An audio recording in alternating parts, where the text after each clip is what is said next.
economic hitmen really have been the ones responsible for creating this first truly global empire. And we work many different ways.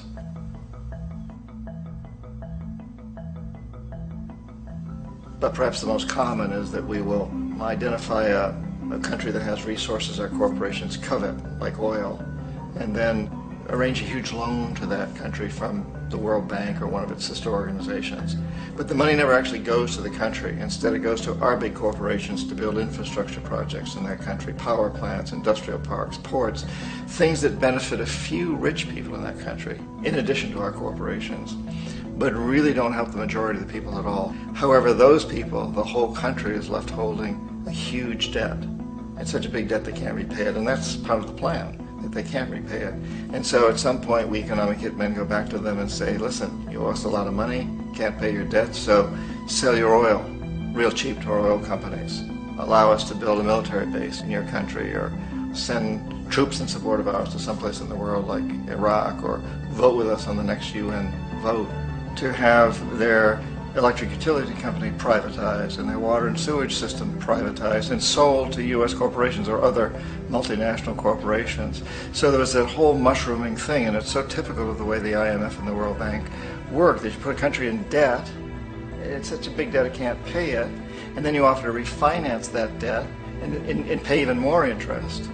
And you demand this quid pro quo, which you call a conditionality or good governance, which means basically that they've got to sell off their resources, including many of their social services, their utility companies, their school systems sometimes, their penal systems, their insurance systems, to foreign corporations. So it's a double, triple, quadruple whammy. The precedent for economic hitmen really began back in the early 50s when democratically elected Mossadegh, who was elected in Iran, he was considered to be the hope for democracy in the Middle East and around the world. He was Time Magazine's Man of the Year. But one of the things that he'd run on and began to implement was the idea that foreign oil companies needed to pay the Iranian people a lot more for the oil that they were taking out of Iran. The Iranian people should benefit from their own oil. Strange policy. We didn't like that, of course. But we were afraid to do what we normally were doing, which was to send in the military. Instead, we sent in one CIA agent, Kermit Roosevelt, Teddy Roosevelt's relative. And Kermit went in with a few $1 million and was very, very effective and efficient. And in a short amount of time, he managed to get Mossadegh overthrown and brought in the Shah of Iran to replace him, who always was favorable to oil. And it was extremely effective. Mobs overflow Tehran. Army officers shout that Mossadegh has surrendered and his regime as virtual dictator of Iran is ended. Pictures of the Shah are paraded through the streets as sentiment reverses. The Shah is welcomed home. So back here in the United States, in Washington, people looked around and said, wow, that was easy and cheap. So this established a whole new way of manipulating countries, of creating empire. The only problem with Roosevelt was that he was a card-carrying CIA agent, and had he been caught, the ramifications could have been pretty serious. So very quickly at that point, the decision was made to use private consultants to channel the money through the World Bank or the IMF or one of the other such agencies, to bring in people like me who worked for private companies, so that if we got caught, there would be no governmental ramifications.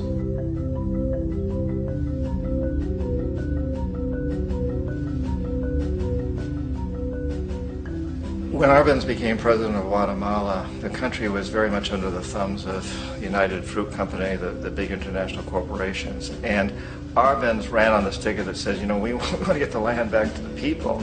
And once he took power, he was implementing policies that would do exactly that, give the land rights back to the people. United Fruit didn't like that very much. And so they hired a public relations firm, launched a huge campaign in the United States to convince the United States people, the citizens of the United States, and the press of the United States, and the Congress of the United States, that Arbenz was a Soviet puppet, and that if we allowed him to stay in power, the Soviets would have a foothold in this hemisphere. And that at that point in time was a huge fear on everybody's mind, the Red Terror, the Communist Terror. And so, to make a long story short, Out of this public relations campaign came a commitment on the part of the CIA and the military to take this man out. And in fact we did. We sent in planes, we sent in soldiers, we sent in jackals, we sent everything in to take him out, and did take him out.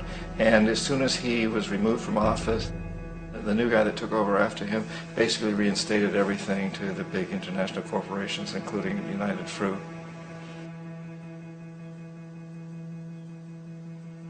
Ecuador for many, many years had been ruled by pro-U.S. dictators, often relatively brutal. Then it was decided that they were going to have a truly democratic election. Jaime Roldos ran for office, and his main goal, he said, as president would be to make sure that Ecuador's resources were used to help the people. And he won, overwhelming, by more votes than anybody had ever won anything in Ecuador. And he began to implement these policies to make sure that the profits from oil went to help the people. Well, we didn't like that in the United States. I was sent down as one of several economic hitmen to change Roldos, to corrupt him, to bring him around, to let him know, okay, you can get very rich, you and your family, if you play our game, but if you continue to try to keep these policies you've promised, you're going to go. He wouldn't listen. He was assassinated. As soon as the plane crashed, the whole area was cordoned off. The only people allowed in were U.S. military from a nearby base and some of the Ecuadorian military. When an investigation was launched, two of the key witnesses died in car accidents before they had a chance to testify. A lot of very, very strange things that went on around the assassination of Jaime Roldos. I, like most people who've really looked at this case, have absolutely no doubt that it was an assassination. And of course, in my position as an economic hitman, I was always expecting something to happen to Jaime, whether it be a coup or assassination, I wasn't sure, but that he would be taken down because he was not being corrupted. He would not allow himself to be corrupted the way we wanted to corrupt him. Omar Torrijos, president of Panama, was, one of my favorite people. I really, really liked him. He was very charismatic. He was a guy who really wanted to help his country. And when I tried to bribe him or corrupt him, he said, look, John, he called me Juanito. He said, look, Juanito, I don't need the money. What I really need is for my country to be treated fairly. I need for the United States to repay the debts that you owe my people for all the destruction you've done here. I need to be in a position where I can help other Latin American countries win their independence and be free of this terrible presence from the north that you people are exploiting us so badly. I need to have the Panama Canal back in the hands of the Panamanian people. That's what I want. And so, leave me alone. Don't try to bribe me. It was 1981, and in May, Jaime Roldos was assassinated. And Omar was very aware of this. Torrijos got his family together and he said, I'm probably next, but it's okay because I've done what I came here to do. I've renegotiated the canal. The canal will now be in our hands. He just finished negotiating the treaty with Jimmy Carter. In June of that same year, just a couple of months later, he also went down in an airplane crash, which there's no question was executed by CIA-sponsored jackals. Tremendous amount of evidence that one of Torrijos' security guards handed him at the last moment as he was getting on the plane a tape recorder, a small tape recorder that contained a bomb.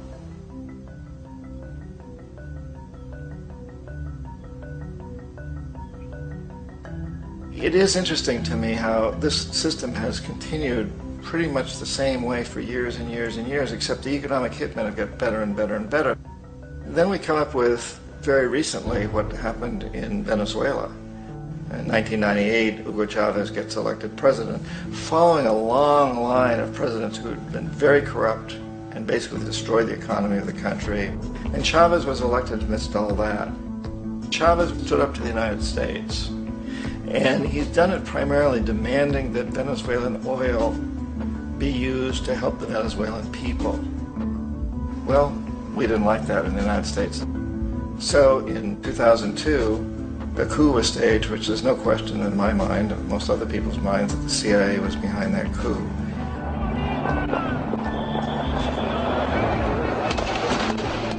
The way that that coup was fomented was very reflective of what Kermit Roosevelt had done in Iran, of paying people to go out into the streets to riot, to protest, to say this Chavez is very unpopular.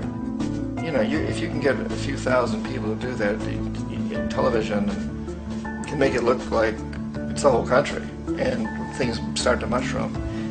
Except in the case of Chavez, he was smart enough, and the people were so strongly behind him that they overcame it, which was a phenomenal moment in the history of Latin America.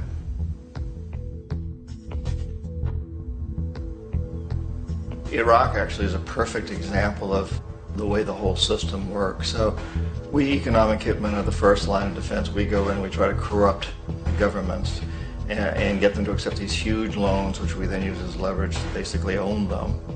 If we fail, as I failed in Panama with Omar Torrijos and in Ecuador with Jaime Roldos, men who refused to be corrupted, then the second line of defense is we send in the jackals. And the jackals either overthrow governments or they assassinate.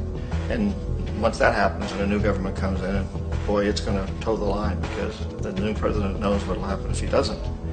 In the case of Iraq, both of those things failed. Economic hitmen were not able to get through to Saddam Hussein. We tried very hard. We tried to get him to accept a deal very similar to what the House of Saud had accepted in Saudi Arabia, but he wouldn't accept it. And so the jackals went in to take him out. They couldn't do it. His security was very good. After all, he had one time worked for the CIA. He'd been hired to assassinate a former president of Iraq and failed, but he knew the system. So in '91 we send in the troops and we take out the Iraqi military. So we assume at that point that Saddam Hussein is going to come around. We could have taken him out, of course, at that time, but we didn't want to. He's the kind of strong man we like. He controls his people. We thought he could control the Kurds and keep the Iranians in their border and keep pumping oil for us. And that once we took out his military, now he's going to come around. So the economic hitmen go back in the 90s without success. If they'd had success, he'd still be running the country. We'd be selling him all the fighter jets he wants and everything else he wants. But they couldn't. They didn't have success. The jackals couldn't take him out again. So we sent the military in once again, and this time we did the complete job and took him out, and in the process created for ourselves some very, very lucrative construction deals. We had to reconstruct a country that we'd essentially destroyed, which is a pretty good deal if you own construction companies, big ones. So, you know, Iraq shows the three stages. The economic hitmen failed there, the jackals failed there, and as a final measure, the military goes in. And in that way, we've really created an empire, but we've done it very, very subtly. It's clandestine. All the empires of the past were built on the military, and everybody knew they were building them. So that the British knew they were building them, the French, the Germans, the Romans, the Greeks, and they were proud of it. And they always had some excuse, like spreading civilization, spreading some religion, something like that. But they knew they were doing it. We don't. The majority of the people in the United States have no idea that we're living off the benefits of a clandestine empire, that today there's more slavery in the world than ever before. And then you have to ask yourself, well, if it's an empire, then who's the emperor? Obviously, our presidents of the United States are not emperors. An emperor is someone who's not elected, doesn't serve a limited term, and doesn't report to anyone, essentially. So you can't classify our presidents that way. But we do have what I consider to be the equivalent of the emperor, and it's what I call the corporatocracy. The corporatocracy is this group of individuals who run our biggest corporations, and they really act as the emperor of this empire. They control our media, either through direct ownership or advertising. They control most of our politicians because they finance their campaigns, either through their corporations or through personal contributions that come out of the corporations. They're not elected, they don't serve a limited term, they don't report to anybody. And at the very top of the corporatocracy, you really can't tell whether a person's working for a private corporation or the government because they're always moving back and forth.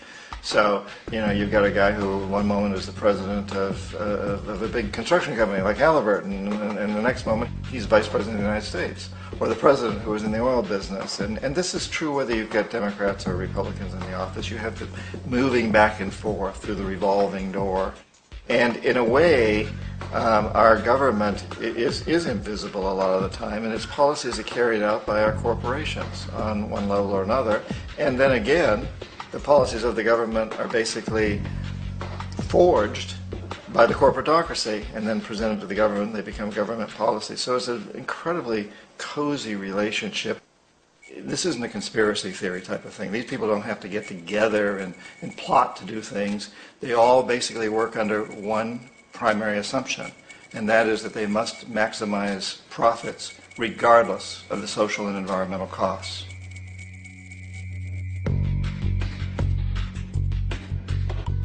This process of manipulation by the corporatocracy through the use of debt, bribery, and political overthrow is called globalization.